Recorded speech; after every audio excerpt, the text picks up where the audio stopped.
Okay, so now we're going to move on to a deontological approach, which is quite different, Kant's approach. So Kant, you've got to put Kant into a bit of perspective. So Kant's around at a time when, kind of scientific thinking, the Enlightenment's coming, but the church, particularly the Catholic Church, still has a huge impact.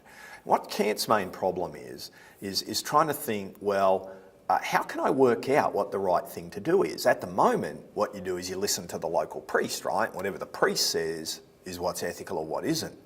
But given humans were given reason, right, this is why the Enlightenment's coming, because it is important to this story, right? Because the idea is that with reason you can find the truth.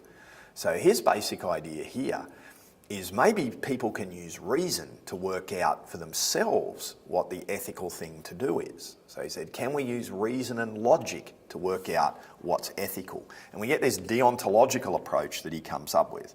Now, Kant uses a lot of big words, so you might win a pub trivia contest with doing this particular course at one point. And I'm going to use those terms and then try and break them down. So, Kant says an action is ethical if it meets the categorical imperative. Okay, so there's a big word, categorical imperative. So it's categorical. There's a category. It's either ethical or it's not. And it's imperative that it meets the category. Okay, so that's all it means, is it in or out? So what you've got to do is take an idea, right? So take an idea if you're hungry. If I wish to satisfy my hunger, I need to eat. So what you're really trying to do is say, I want to do something, satisfy your hunger, and you need a means of doing that, eating something. And then you need to generalise that, right? So what Kant is doing is saying, you want to do a specific action. I want to lie about a supply contract in business so that I can position better for a negotiation. Okay, so that's a very specific issue. Kant would say, well, we've got to come back and get a generalised rule around that, a kind of maxim, a generalised rule. The generalised rule, the most generalised approach you could have is it's okay to lie. It's okay to lie to position yourself for business or to do something that's good for you. So now we've got our rule that we've come up with, our generalised rule. It's okay to lie. Then it has to meet 3 different tests, okay? And the test number 1 has a part A and a part B. So 1A and B, 2 and 3. We're not going to deal with 3, right? And I can explain 3 to you, but let's just deal with 1 and 2. That will probably do enough for us around business. So rule number 1 is universality.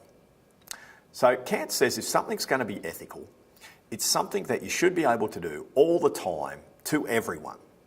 It has to be universally applicable. So it has to have universality. Ethical acts fail if they're not. Now there are 2 failures, a contradiction in conception and a contradiction in will. A contradiction in conception occurs when the act means it becomes illogical. So let's go back to our lying example. Lying is the classic Kantian test that's used. If it's okay to lie all the time by everyone, then truth becomes meaningless. And if truth becomes meaningless, there's no such thing as a lie. Right? A lie only makes sense if you're not telling the truth. But if it's okay not to tell the truth, then the truth doesn't actually mean that it's the truth. So therefore it becomes a contradiction in conception. A lie isn't a lie if you're allowed to lie. Okay. So it becomes illogical. So the first thing you've got to test is, so take a corporate governance scenario, is you wanted to breach company policy. But what's the point of policy? Policy tells you what you should do. But if you're always allowed to breach policy, then it means that policy doesn't tell you what to do. So the whole idea of policy becomes meaningless if you're allowed to breach it. And this is the kind of illogical contradiction in conception that Kant's dealing with.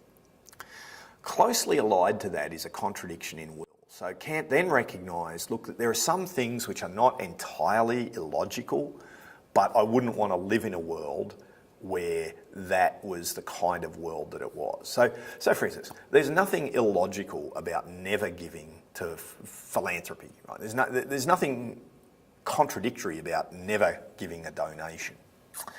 But would you want to live in a world where no one ever gave donations? So there was no not-for-profits, there was no way of having a safety net through civil society.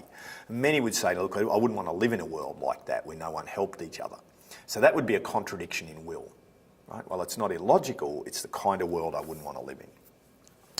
So you've got to get your maxim or your idea and then say, hey, is this a contradiction? Is it a logical contradiction in conception? Is it the kind of world you'd want to live in? If it meets those two, then you've got to go to the second test, right? So that's the first. Our second test is respect. So Kant was very big that you should never treat people as a means to an end. You should always treat them as an end in themselves. So you've got to be respectful to people. So this would immediately rule out slavery. It immediately rules out just using people to get your way. Even if your act is logical and is the kind of world you'd want to live in, if it uses people, then it's not ethical. Okay. Now, you don't need to breach all three. You breach any of these, and it's not ethical under a Kantian perspective. As a side note, the third one, it's a bit more difficult. It's really saying you're your own moral queen or king. So when you're making an ethical decision, you shouldn't worry about how other people will react. Right? If they're going to do something wrong or nasty as a result of you doing something that meets this prescription, then that's their problem, not yours. And you shouldn't feel guilty about it. Right? So if you lie so that someone won't hurt someone else, Kant would say you're unethical. Okay? Really, you're not responsible for what they do. You're only responsible for what you can do. So, of course, that leads to some criticisms, right? Because it's a pretty hard test. It's an absolute test.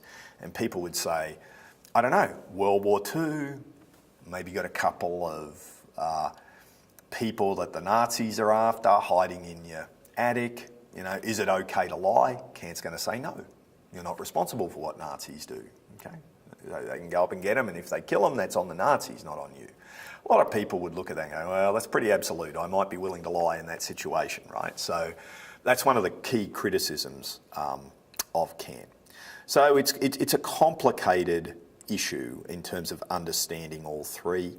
And I think like most ethical theories, we can take something out of it. Whether you want to follow it wholeheartedly as the overall approach, there's going to be some downside or some hard parts to that. That's two core approaches to ethics. What we're going to do now is kind of bring it all together to what are some practical ways. There's two very specific tools. What are some practical ways of thinking about ethics and how to approach them organisationally and yourself?